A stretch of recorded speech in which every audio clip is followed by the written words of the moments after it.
أرستزينام أبز قبض الفريات عمات حزرات مؤذر إن خيجات بزح حزرتنا بسالة خمس ركب بيروح الشاكل للتباح فيكم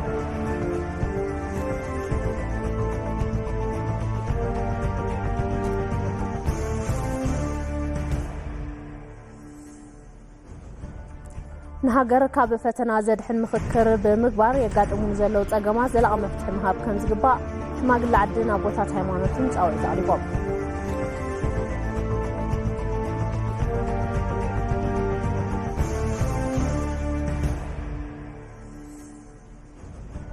كابوتاي بهاماس تعقف إسرائيلوان نات عن مقبار دردر كم تجمرة قدماء ميسر بنيامين نتنياهو أطلق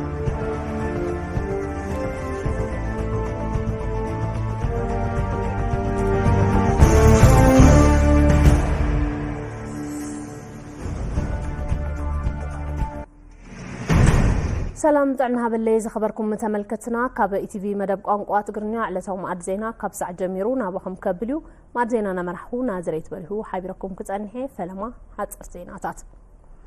بيت مخري توكل تزبي مبل شاي سالسا عمت تاشعي سروع اخيبو صباح كسالت يوم ات بيت مخري صباح حبزه كايدو سروع اخيبا وانا فصام سراح ايبيس حوسو استفلالي شموتات كصدقيم بيت مخري توكل تزبي صباح حبزه كايدو مبل شاي سالسا عمت زبن سروع أخيبو زتفلالي شمتات مرميرو خصدق يتباهيلو تثبيت يجبر وتبيت مخري تاشعي سروع أخيبو أقدمو قال غوباي شامناي سروع أخيبا بمصدا أخيبات علس زجمر يخون ات غوباي شمت حصي أكاب بهيراو بورد مرصا مرميرو زتصدق تخون وانا فصام سراح كوربوريشن برودكاستينج إثيوبيان وانا فصام سراح تكال بريس إثيوبيان شمتات كم زتصدق كابت بيت مخري زرخبنا حبريتا يملخت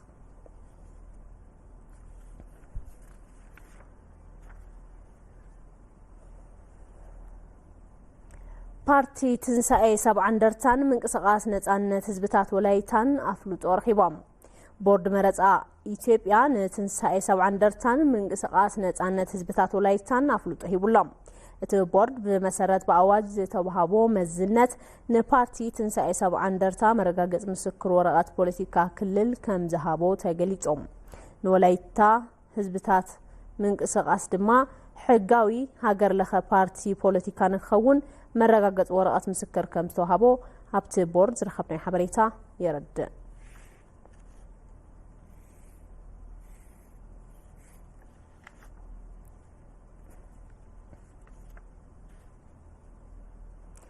أب 4 ورداتات تجراي بروجكت لمع سيفتي نت كجمري تباهيلهم تكال وورلد فيجن إثيوبيا أب 4 ورداتات كل تجراي بروجكت لمع سيفتي نت كم جمر علاو غيرهم ات بروجكت كابي اس ايد بسترخب حجز جنزب كم جمر دما تغليصهم أب 4 ورداتات كل تجراي بزجمر بروجكت لمع سيفتي نت لعلى 30 شح مرحت سدرا تربحتي زغبر مخانو تغليصلهم توكال يو اس ايد تيموتي ستين ات بروجكت اب داغم حويت حرشا داغم هنصت مسرته لمعاتن تكالات عنان طمته مغبار بخويناس تاسي حبرسب ناب نورك ملس كم زحجز حبيروم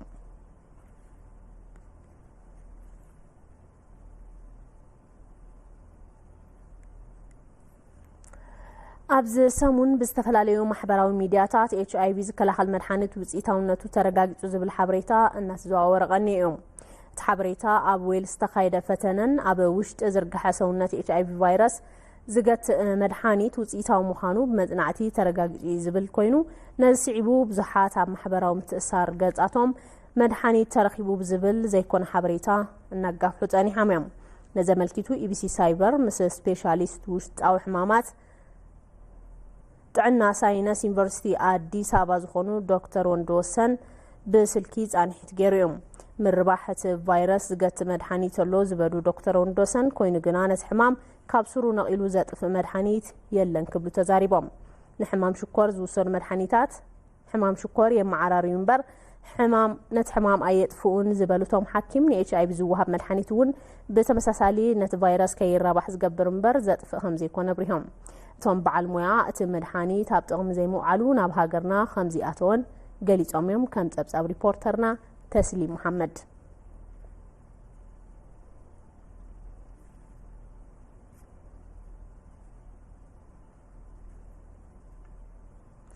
أبز غصل فريات عملت حسرات مرود زرقين خيقاتم مبزح زرقتنا سالت خمز ركب بيرو حرشا كلل تقراي أفريتهم زفر حرشا كلل تقراي كاب زقاتمو كل مداي حدقان من محياشن مزمانن مس مداركتي أكالات ناسرحة مخانو دايركتوريت كوميونيكيشن بيرو حرشا تخلل آيتا مكيلة مرود قليتهم أباد دمكات وصخلو أبز أقام زركب زفر حرشا كلل تقراي نممحياش بتلمي سرح ملاو تحبيرو بمغنيات كناتن تفتراو حدقان تدقاقا مقودات زبطحو زفر حرشا كلل تقراي أبز قطع الفريات نممحياشن نمزمانن تلمي بمحنسات مسز تفلالو مدارك تياكالات بحبارنات سرح كم زركب دايركتوريت كوميونيكيشن بيرو حرشا تي كلل آيتا ميكايل مروز حبيروم استفلالو ناي تينك تانك جروب زنورو كنتات نهاتهم دوكمنت ما توسده مسنا يونيفرسيتي مهورات مسنا يدق انجو تاتون بحواركم كاستلمو لمنقدي مور تفتيرو بزنا سرح زلنا قدامنت مريت متقامي كلاي كاني غلبت سب متقام تزخونه نسو مسرت غيرنا نسرح لنا بفلاي كمستحجي بزحنا نبره حرشا تግራይ بزحنا زورن حيل عامታት حرستاينا ببعراينا حرسا مصي ابز حلفو ناي طورنت وانا تجن مبزحتهم توم ناي حرستاي ابعر انتشنالي تقتيلوم تحريدهم يوم تزريفهم يوم إذا كم حدا ترنين بوينت وسيدو يكا كم حدا مغيروا نتقط وسيدو ناب تكنولوجيا نعطول من قدك فترة لنا كم جزاهم محجار مالتي ناب 30 ساعة زكنا تراكترات جزينا هنا حج ساعات زي 30 زكنا تراكترات دما كل منقستن حزب أوروميا حجز جورنا له جون دير زبالة فيبهم تراكترات مالتي حجزي إنجيرنا صوصنا جرامير لنا حجتي في شنسنا ولا قا كندت زد عبيز بلي تزيبلنايو ببوان خنا محاشون خلقن في لايم سنات تكنولوجيا حج متهونا مالتي حج زي انحيزنا مس هيوت حرشا او سورس غيرنا مالتي تحرستاي دقمو لبنقدن فترنا هنا سلازي حزون اب كل مداي مالتي اب مسنو نصفولنا بحالي نصفولنا تحرشا كميك زمن يخيل زبل ነገር እንደحسبنا نافت نورو نملاح زي كونس كافت نورو بحد ستيبوي كان بحد سوغمي نقدميت كوسد زخل منقدي نفترالنا أب مفراينت حرشا ماي لعل إجام كمزلوز قلتو اتوم دايركتوريت كوميونيكيشن بيرو حرشا أب كل التقراي زلوت أقام ماي نمفتح استعاطو قدا قد ماي نك خفتو مس بيرو هفت ماي بحبار ناتسر حكم زركب ايتا ميكايل مروز قليزوم كريتيكال نايز كل الشجر ماي ندحر ماي تسريحو حرستايون زلمع زي تلمع مبالون أقدسنا تاي كلون خون مخنياتو تحرستاي تاي واصو كنغيري لنا زفلت مالتي سلازي اب كللنا بركز بلا ما تعصوا لواون مس ما هافتنا تنابنا مسرح المنقدي بدتنا طلالشنا مسكالوت هاكالات مالتي زياتون كفتح زخل المنقدمو تحرشا تግራይ ክልወጠሉ ዝኽእል መንገዲ ንምፍጣር ተሊምና ንሰርሕ ዝንቀሳቀስ ኣለና ግን ናይ ካልኦት ናይ ኣካላት ወይ ካናይ ተጋሩ ኣብ ደገ ዘለዉ ኮንኩሉ ውሽጢ ዘለዉ ኮንኩሉ ሰብ ሃፍቱውን ነዚ ተሓሳቢ ገይሮ ማለት እዩ ሓርሻ ትግራይ ተቀይሮሞ እዮም ትንግዲ እውን ድሳለጥ ሓርሻ ትግራይ ንሓር ተቀይሩ እዩ ትምህርቲ እውን ድሳለጥ ተኻሊኡ እውን ድሳለጥ ዕናም ኩሉ ዝኽእል ክረጋገፅ ዝኽእልሞ ኣብዚ መዳይ بصفحات مسرح يدلي أبز حلف عمت زنبرت أجم مرص زرقين مفتاح كل التشحن 460 هكتار مريت استفلالو زرتاتنا مبزح سرحتي زاقد كم استسرحة دايركتوريت كوميونيكيشن بيرو حرشا كل التقراي ايتا ميكايل مروز عبريهم نايزر مبزح سرحت سرحنا مالو كبعتهم ناب كل تشحن 460 هكتار زاكل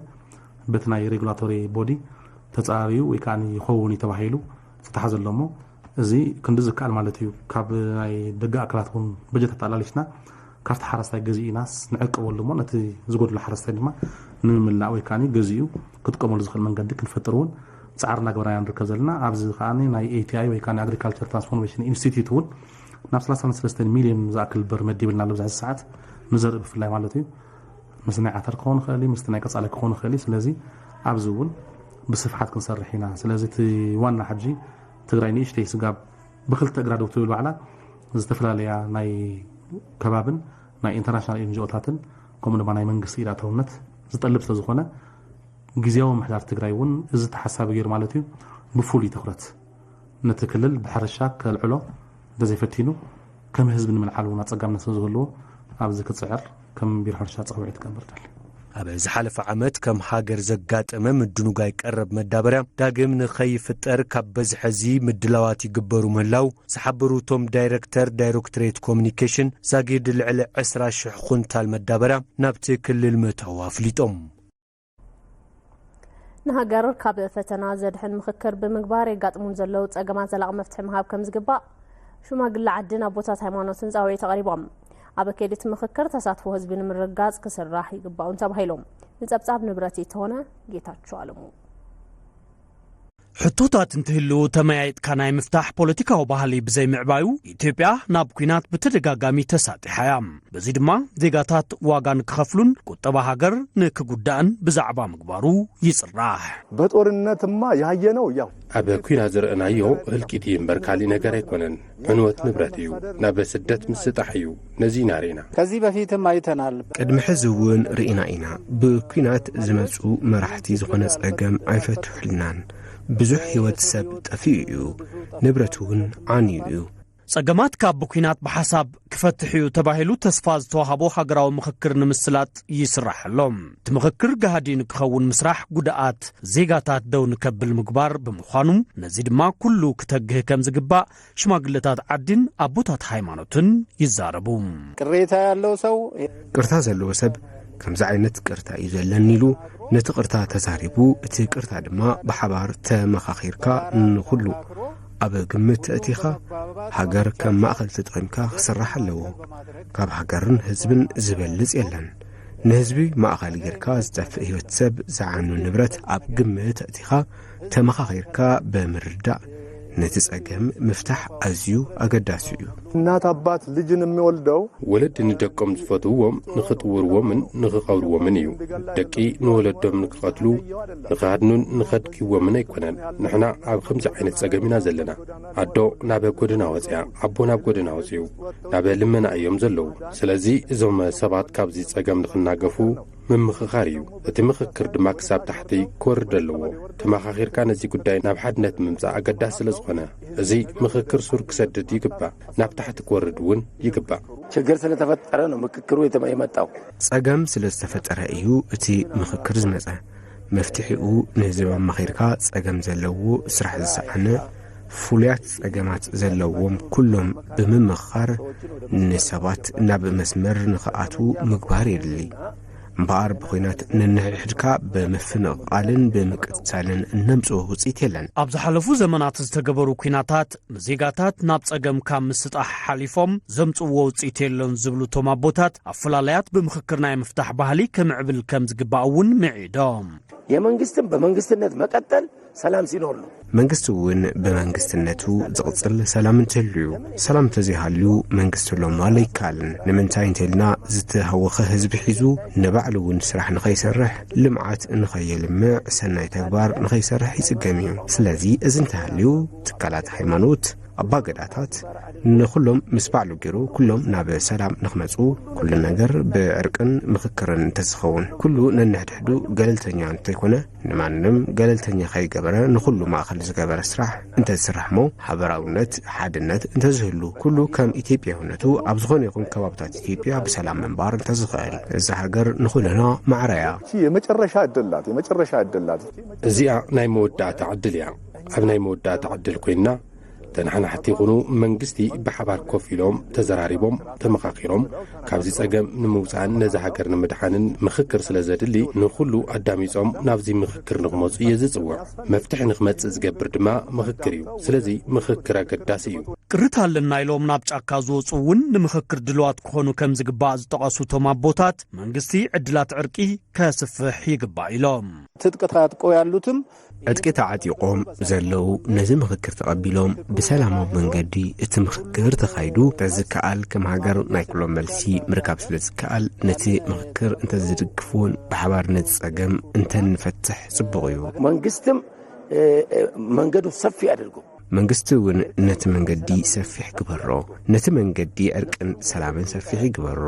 ንዕኡምን ናበርቂ ንኽጽውዖም ከምኡውን ኣቦታት ሃይማኖትን ኣባ ገዳታትን ዘሳተፈ ንዕኦም ናብ ሰላም ዝመጸሉ መንገዲ ኣመቻቹ ብኹሉ ብማዕረ ንኽነብር እንተዝሰርሕ ይብል ኢትዮጵያውያን ዕውት ምክክር ምግባር እንተኽኢሎም ንዘመናት ዋጋ እናኽፈሉ ዝጸንሑ ታሪኻት ኩናት ብምልዋጥ ኣብ ክንድኡ ናይ ምክክር ፖለቲካ ክሃንጹ ይግባእ ተባሂሉ ኣብ ክልል ኣምሓራ ዝተመሓላለፈ ጻውዒት ሰላም ንምዕሳል ሰላም ከም ዝሕግዝ ነበርቲ ከተማ ደባርቕ ተዛሪቦም ኣብቲ ክልል ብሰንኪ ዘጋጠመ ጎንፂ ህይወት ሰባት እናረገፈ ብምዃኑ ኩሎም ወገናት ንዘተ ከቀድሙ ይግባእ ተባሂሎም ኮርፖሬሽን ሚዲያ አምሓራ ርእይቶም ኣዋዲድዎ ኣሎ ሲዕቡ ቀርቡ ሰላም በጣም አስፈላጊ ነው ሰላም በጣም አድላይ በሰላም ኩልና ደው ክንብል ይግባእ ሃይማኖት ብዝግባእ ምክትታል ዝካልውን ሰላምን ትልዩ ሰላም ታልዩ ዕዳጋ ይረጋጋ ሰብ ከም ልቡ ወፂአቱ ሕክምና ክረክብ ይኽእል ብምዃኑ ሰላም በጣም አድላይ ነገር እዩ የሰላም ጥሪ በጣም ደስ የሚል ነው እዚ ጻውዒት ሰላም ብጣዕሚ ደስ ዝብል እዩ መንግስቲ ዝገበሮ ጻውዒት ሰላም ኣዝዩ ኣድላይ እዩ ብሰንኪቲ ኩናት ምኽባር ናብራ ብጣዕሚ ኣሎ እኽሊ ሸቐጥ ኩሉ خبار እዩ ከም ልብኻ ምርካብ አይከኣልን ብምዃኑ እዚ ጻውዒት ሰላም ኣድላይ በሁለቱም ወገን የሚያልቀው ህዝብ ነው ብክልቲኡ ወገን ህይወት ሰብ ዝጠፍእ ዘሎ ኣብዛ ምድሪ ድማ ሰብ ኮይና እንትንፍጠር ሰብ ንኸይጠፍእ ንኸይመውት ኢና ክንሰርሕ ዘለና ኣእምሮ ወዲ ሰብ ተጠቒምና ክንምዕብል እምበር ነንባዕልና ክንጣፋእ ስለ ዘይብልና ጻውዒት ሰላም ምግባሩ ሰናይ ነገር እዩ ብዘተ ምፍታሕ እውን ሰናይ ነገር እዩ ምክንያቱ ጎንፂ ንድሕሪት ዝወስድ እዩ መንግስት ያደረገው የሰላም ጥሪ መንግስት ዝገበሮ ጻውዒት ሰላም ነትዕጥቕ ጉጅለ ንሕብረተሰብ ዝጠቅም እዩ ንሰላም ዝተዋሃበ ጻውዒት ብምቕባል ምስ ሕብረተሰብ ብምትሕዋስ ሰላም ክመጽእ ንሰላም ዓቕምባል ይድሊ እቲ ጻውዒት ብምፍላጥን ዘይምፍላጥን ዝወፁ ኣሓትና ንሰላም ዝዕድም እዩ ብዘይ ሕጋዊ መንገዲ ናብ ዝተፈላለዩ ሃገራት ዓለም ዝፈልሱ ኢትዮጵያውያን ናብ ሃገሮም ተመሊሶም ሓድሽ ህይወት ንምንባር ተጸጊሞም ረኣይ ዝተለመደ ናኾነ መጽዮም በዚ ምክንያት ድማ ዳግማይ ስደት ይመርጹ መንግስቱ ነዞም ስደተኛታት ንምጽያሽን ብሕጋዊ መንገዲ ንክኸዱ ንምግባርን እናሰርሐ ምዃኑ ይገልጽ ኣብዚ ጉዳይ ሃምራዊት ብርሃኑ ዘዋደደቱ ጸብጸሎም ልብርሃን ገርማይ በዘይ ሕጋዊ መንገዲ ዜጋታት ናብ ወጻኢ ዓዲ ካብ ዝስደቱላ ሃገር ኢትዮጵያ ሓንቲ እያ ማርታ ዳዊትን በዘይ ሕጋዊ መንገዲ ናብ ጣልያን ንምኻድ ገና ኣብ 14 ዓመት እያ ሓሲባቶ ዝሓሰበቶ ናብ ተግባር ካብ ምቕያርን ናብ ድሕሪት ኣይበለትን ኣዝዩ ኣጸጋሚ ዝኾነ ጉዕዞ ባሕሪ ሓሊፋ ሊብያ ካብኡ ድማ ስዊድን ምእታው ኽኢላ እያ ድሕሪ ጻንሒት 14 ዓመት ግና ዘይሕጋዊት ስደተኛ ተባሂላ ናብ ዓዳ ተመሊሳ እያ እቲ ዝሕዝን ግና ምስ ተመለሰት ዝቕበል ኾነ ኣጆኺ ዝብላ ስድራ ይረኸበትን ከዛ መመለሱ ለኔ በጣም ከባድ ያደረገብኝ ቤተሰብ ስላልነበረኝ ነው እቲ ብጣዕሚ ዝኸበደኒ ምስ ተመለስኩ ስድራ ኣይነበረንን ካብ ስደት ምምላስ ቀሊል ነገር ኣይኮነን ግን ድማ ስድራ እንተሃልዩ ንእሽተን ትጽናዕናዕኻ ገና ብቆልዕነተ እየ ናብ ወፃወፂ ስድራይ እውን ገና ንእሽተይ እንዳሃለኹ እየ ሲእነዮም ዓርሰይ ንምጥፋእ እውን ዝወሰን ኩሉ እዋን ነይሩ ኣብዚ ሕዚ እዋን መንግስቲ ካብ ስደት ንዝምለሱ ወገናት ብቐጻልነት ንምጥያሽ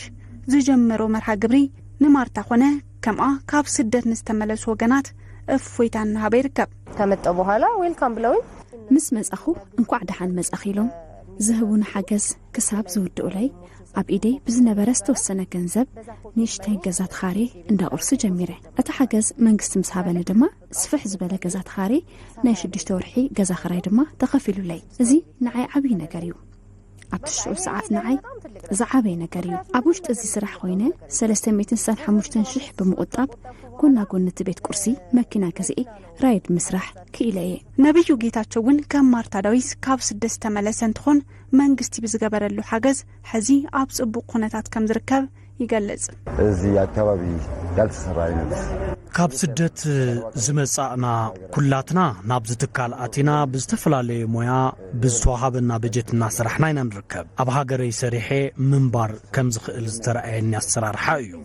እዚ እናተወገነ ዘሎ ስራሕ ማለት እውን ካብ ስደት ንዝመጹ ወገናት ብቐጻልነት ምጥያሽን ሓገዝን ክትትል ናይ ምግባር ስራሕ ኢትዮጵያ ከም ኣቆጻጽራ ፈረንጂ ኣብ 2019 ካብ ስደት ንዝተመለሱ ወገናት ብቐጻልነት ንምጥያሽ ኣብ ካምፓላ ዝኣተወቶ ስምምዕ ሓደ አካል እዩ በመመለሱበት ጊዜ አንዳንዶቹ ህፃናት ይዘው መጡበት ኣብዝምለሱሉ እዋን ህፃናት ሒዞም ዝመጹ ኣለው ሓሓሊፉ ድማ ጸገማ ኣምሮ አጋጢምዎም ዝመጹ ኣለው ካብ ስምዒት ንኸወጹ ዝተፈላለዩ ስልጠናታት ንህቢና ፋይናንሳዊ ሓገዝ ቦታ ምስ ባንክ ዓለም ብምትሕባር እናሃብና ጸኒሕና ኢና ኣብ ውሽጢ ዓዲ ዘሎ ዕድል ስራሕ ብምስፋሕ ናብ ወጻኢ በዘይ ሕጋዊ መንገዲ ዝኸዱ ቁጽሪ መናእሰይ ንምቕናስ ጻዕሪ ዋላ እኳ እንተተገበረ ሕዚ እውን ናብ ወጻኢ ንምኻድ ንዝደልዩ ወገናት ሕጋዊ መንገዲ ሲዕቦም ምኻድ ከም ዝኽእሉ ዶክተር አሰግድ ጌታቸው ይገልጹ ዜጎቻችን በህጋዊ መንገድ ዜጋታትና ብሕጋዊ መገዲ ዝኾነ ዓይነት ክፍሊት ከይኸፍሉ ማለት እውን ወፃኢ ፓስፖርትን ምርመራን ክኢሎም ዝልእኹ ኤጀንሲ ብስፍሓት ካብ መንግስቲ ፍቓድ ወሲዶም እንዳሰርሑ እዮም ስለዚ ወረ ዘይሕጋውያን ደላሎ ሰሚዖም ከይታለሉ ብሕጋዊ መገዲ ዝኸድሉ ኩነታት ስለ ዘሎ ነዚ መገዲ ክጥቀሙ ይግባእ ሕዚ እውን ኣብ ሃገሮም ኮይኖም ኣብ ስራሕ ምውፋር ዘይከኣሉ ዳግም ናብ ስደት ዓይኖም ዝደብረዩ ብዙሓት ወገናት ኣለው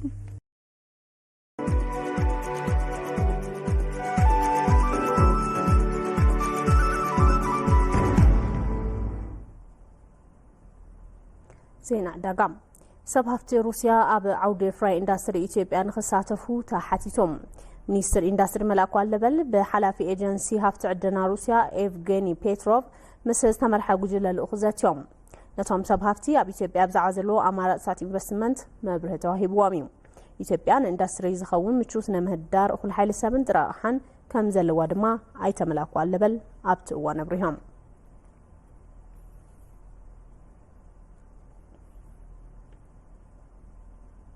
ዜና ወጻኢ ብሃማስ ተዓገቱ እስራኤላውያን ናፃን ምግባር ድርድር ከም ዝተጀመረ ቀዳማይ ሚኒስትር ቤንያሚን ኔታንያሁ ኣፍሊጦም ብመንጎኝነት ኳታር ዝካየድ ኣብ ዝልዝብ ሃማስ ፈለማ ኣብ ጋዛ ዝካየድ ዘሎ ኩናት ጠጠው ይበል ዝብል ቅዋም መሓዙ ዕንቅፋት ከይኸውን ስጋት ተፈጢሩሎም ወንዶሰን ኣፈወርቅ ዘሰናድኡ ፀብጻብ በሪሁ ብርሃነ